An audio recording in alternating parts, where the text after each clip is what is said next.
So just the one box, and I guess something else that arrived earlier. Because of the lateness of this shipment, I delayed this week's anime DVD collection update the day, like I've done before. So we got Bodacious Space Pirates, Abyss of Hyperspace. This one says approximately 93 minutes, so I'm guessing this is actually a movie. Oh look, it's English dubbed. Region A only.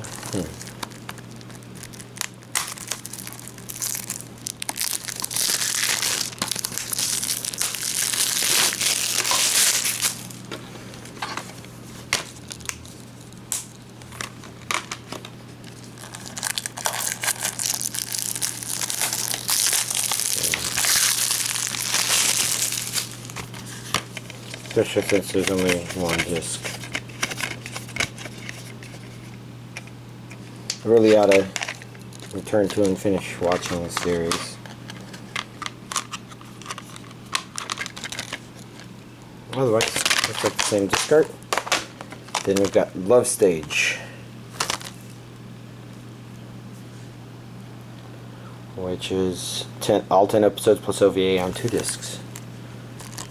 Oh, and Region A, Japanese with English subtitles only. Okay. And it looks, the title most for the ladies, but I need to read it a bit just to make sure, or watch it a bit.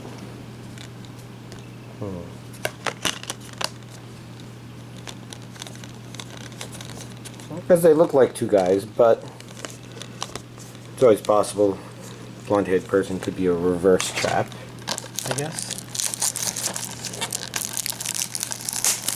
I doubt it, but yeah.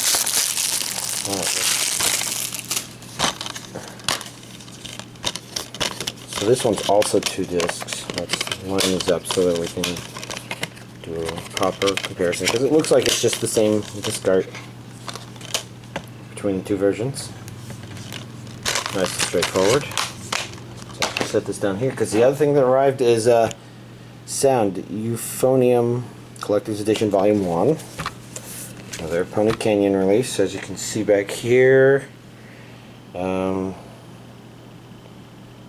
Japanese with English subtitles only. And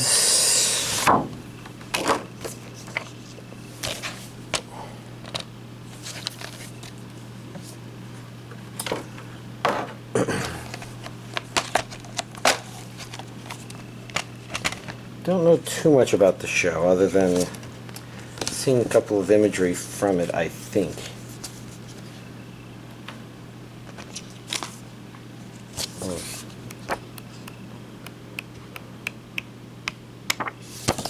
It's something that I will have to explore, and it would be a high priority watch if... Oh, interesting. This one doesn't have a CD with it. Now, if it's supposed to, then that means that it's missing, but it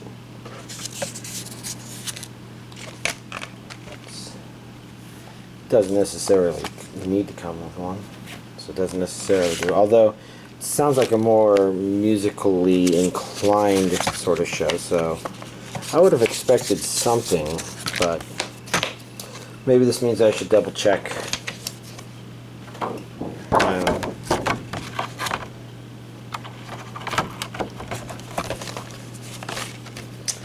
There we go. There's this week's anime DVD collection update.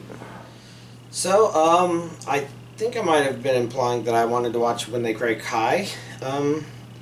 It was a slow watch. I guess maybe... No, I guess there was just a mixture of a bunch of little factors. Nothing against the anime itself, just issues of working during the week and being exhausted and it being subtitled and little things here and there that are silly, but they're not the sorts of things that are like outrageously silly that can kill some anime per se. It's the sort of thing where it's like, I don't know, it feels like things are ever so slightly dumbed down just to make things happen. Anyways, This season was definitely very interesting. For the first season, if you started watching it and you felt it was just glorified, torturous sort of stuff, well, in a way it is, but there's also a reveal near the end of the series that kind of makes all of it a little more relevant.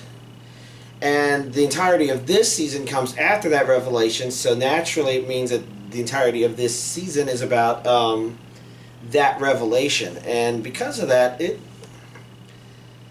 was interesting. It was more engaging than the first season as far as I'm concerned. Now, maybe other people that have a different preference, especially since if you watch the first season for what you get, then the second season is going to be something very different. But there's more development-wise, I guess. Now, I know there's more content after this, but I'm not entirely sure what. Maybe just some OVAs, but even then, I'm not quite sure what those would be. So, I don't know. I watched it, and it was actually nice to feel some degree of closure, I guess.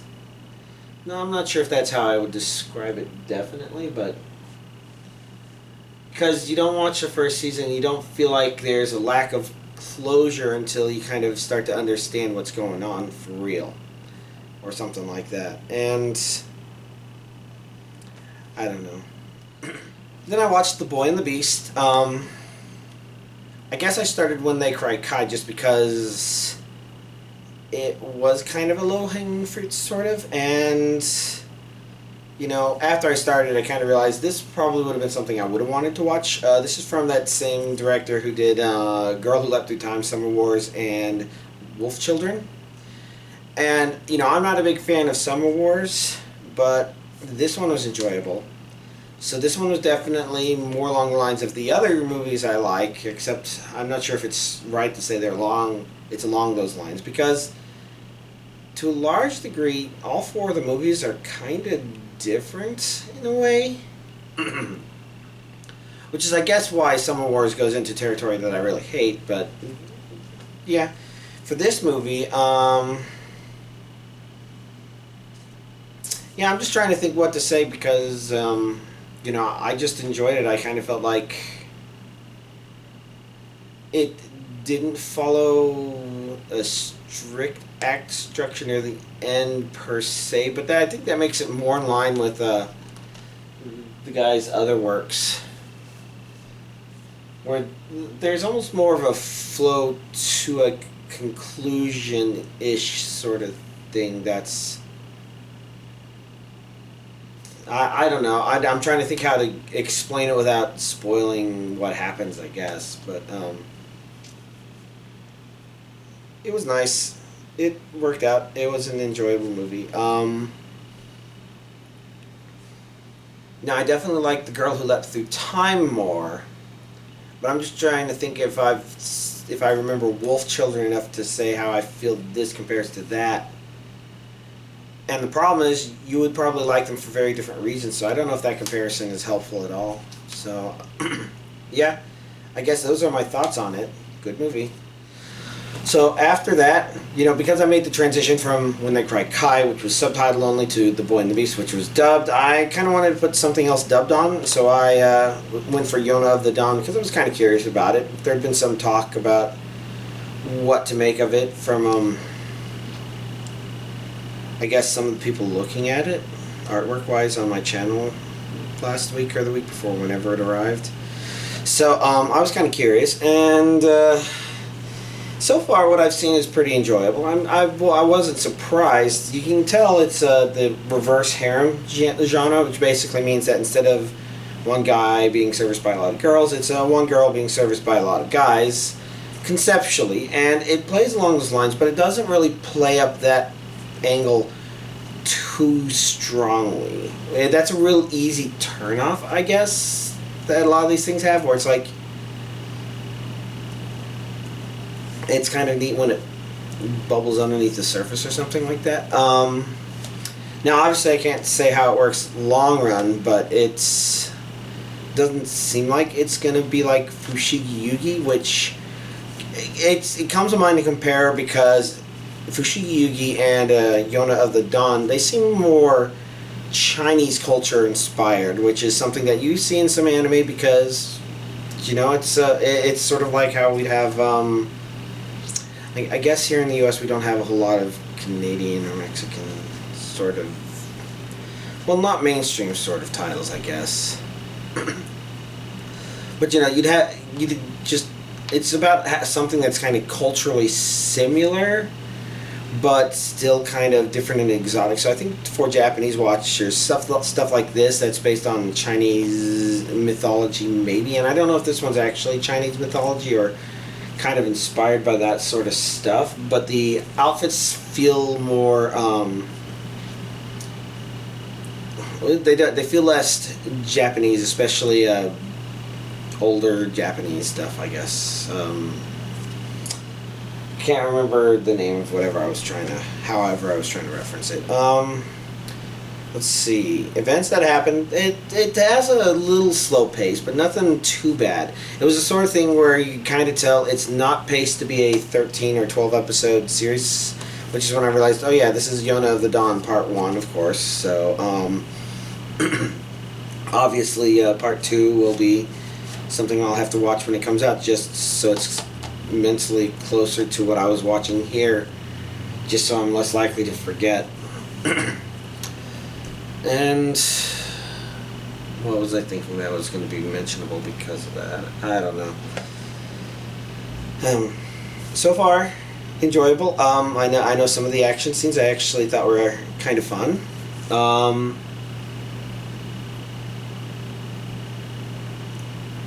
Yeah, I'm drawing a blank because I guess I was talking about the pacing, and it feels fine. It feels a little relaxed, and I think relaxed can be very nice sometimes. In this case,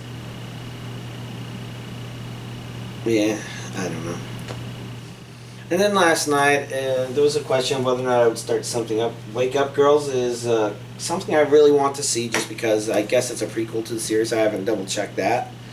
But obviously I'm not holding that in my hand, so I didn't watch that because I only wanted to have enough time to watch one episode, which meant something episodic, and I wanted it to be dubbed. Yeah, none of the things in this pile would have been an option. So if I was choosing anime from that pile, this would have been the natural choice. And it's a very strange first episode. I'm not even quite sure if I can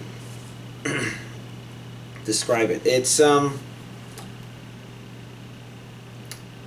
strange.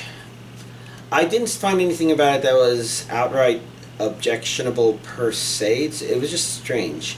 I guess the basic premise is there are these things. I don't know if they're aliens or time travelers or monsters or what, but they seem very obsessed with twin tails, and that's why it's about twin tails. It's about a guy with a twin tail fetish. It's about people transforming into twin-tailed girls to fight these things that like twin tails because they have the ultimate twin tail power. And there's still more to be seen. I've only watched the first episode, and if this is it says it's the complete series on the side here, so it means I should be able to watch it. Oh. So outside of that, obviously my update's a day late, and again that's because for whatever reason the postal service delivery was a day late. Now it's kind of hard to tell whose fault that necessarily is, because normally before it arrives here in Austin, Texas, it hits down in San Antonio first, and it hit in San Antonio at 4:40ish p.m. yesterday, which meant that there was no way it was going to come up here unless somebody manually drove it from San Antonio to Austin to deliver it to my door. So that was obviously not going to happen, and didn't happen, of course. And that's why I'm not sure if the Postal Service dropped the ball on this one or if Amazon did, because it's very possible they got it to the Postal Service just late on Sunday, so instead of going out with everything else, it went out the next day and arrived in San Antonio a day later or something like that. I don't know. I guess it's a lot to say about nothing, because who cares about that stuff. One advantage of today being the update day is the update got pushed to my first payday at my new company. Verifying that, hey, I got paid. Cool. That means that I'm definitely feeling comfortable to pre-order next month's anime tonight. I don't know what's coming out, but there's always some neat stuff when that happens. And unfortunately, if I'm pre-ordering those tonight, then I'm probably not going to notice. I'm not going to remember too well next week, because I barely remember when I pre-ordered the day before. Maybe even the hour before. Who knows? Ugh. But yeah, outside of that, I guess last week was when Zootopia and Rick and Morty Season 2 arrived. There's been a little watching of both. I've not sat down and completely watched anything from either of those, but there's just neat moments from both of them that it was great to do. Zootopia is definitely it's definitely very nice. I kind of didn't remember how much of it that was actually very enjoyable, just from remembering, oh yeah, I kind of liked everything about it. I just didn't remember what that everything was. One thing to appreciate about it, so my first name's Emmett. I've mentioned it sometimes before, but usually you don't see a whole lot of Emmets in entertainment, I guess. I can only think of 3. And so obviously you have old Doc Brown from Back to the Future. That's Emmett, E-M-M-E-T-T. And then from Lego Movie you had Emmett, who was E-M-M-E-T. And the reason I bring this up is because it's interesting that in Zootopia there's an otter who goes missing named Emmett. That's E-M-M-I-T-T, apparently.